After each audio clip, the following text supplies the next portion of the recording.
Someone said if you guys put one theory in Avengers Doomsday, what would it be? It'd be one that makes the most sense that I can't even take credit for, but I put my own little spin on. Do y'all remember in Captain America 1, right, where Steve is being driven to the place where he eventually gets Super Soldier Serum, and he's in the car and he's talking to Peggy. So as they're driving, Steve is like pointing out all the places that he'd been beat up in. He said that alley, that parking lot, and behind that diner. When Peggy just pretty much just asks him, well, why haven't you just ran away from the situation entirely? And Steve explains, well, if you start running, they'll pretty much just never let you stop.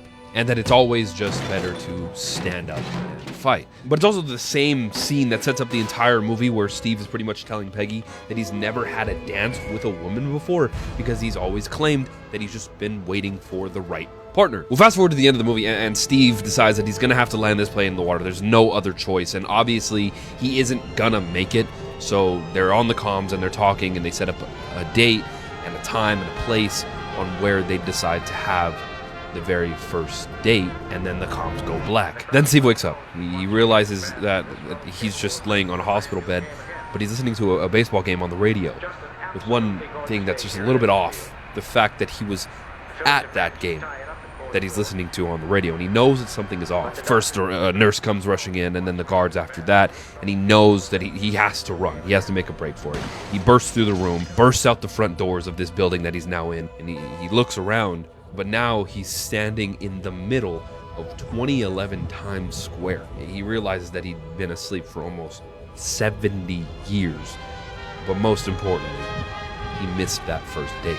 Now fast forward to the events of Endgame, and for the first time, the Avengers really lost. Half the universe is gone. Everybody's devastated. Nobody knows what to do with themselves, from the heroes to the regular and average everyday people, until Tony Stark invents time travel. And although Thanos already used the stones to destroy the stones, they have this idea to find each stone throughout time and recreate the Infinity Gauntlet itself. But then they figure out that if they just pick the right year, 3 of those 6 stones are in New York, all at the same time. And so here's where the theory just really starts to cook. Okay, Steve is out there fighting an old version of himself, and while Hulk is having this super long talk with the Ancient One about replacing the stones the moment that they were taken so that the timeline isn't messed up in their timeline, Tony and Scott pull the plug on 2012 Tony's heart, giving him a mini heart attack, right? The Tesseract falls and Loki takes it, and then we get the entire Loki series. But then the question becomes, we know that they failed. They had to go back in time to the 1970s to now get the Tesseract from that army base. So when Cap went back and returned it, he returned it to 1970 at that army base. Meaning when Loki stole it from that timeline, that becomes that timeline's canon. So what happened to that timeline? Well, we all know that Tony learns from his mistakes, so maybe he had Jarvis run some type of analysis on what really gave him a mild cardiac arrest.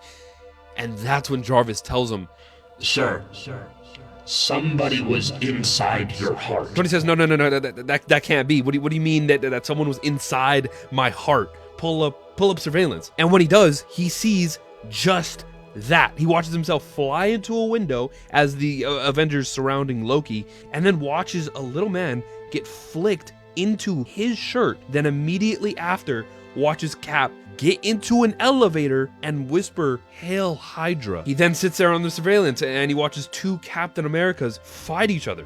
He doesn't know who is who or what is what to believe anymore, because you got to remember, at this point, he had just went into the wormhole, meaning everything that happened 3-4 movies after that took time to figure out that anxiety point, it's times 10. This just happened. So he completely steps away from the outside world, only to lock himself away in his garage to figure out how there were 2 versions of all of the Avengers all around New York.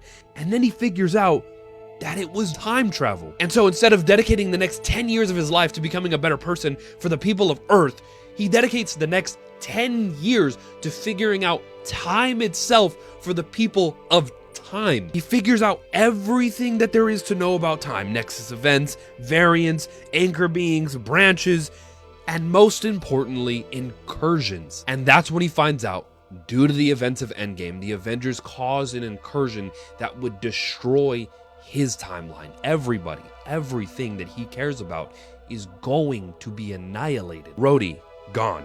Happy and Pepper, gone. The idea of one day having a family is absolutely ripped away selfishly by future versions of himself in the Avengers to save the people of their timeline, completely disregarding his. And so now, while Cap is going back in time to now return 2 of the 6 stones, when he returned the time stone to the Ancient One, the Ancient One told him that he had created a threat that is tenfold worse than Thanos. She shows Cap the future of now what is supposed to be this reality, where Tony becomes Doom. And so knowing that, he knew that Doom couldn't be stopped at this point. And so when Cap went back to 1970 to go give the Tesseract back to that army base and have his dance with Peggy, he knew that it wasn't only his first dance with Peggy, but that it was going to be his last.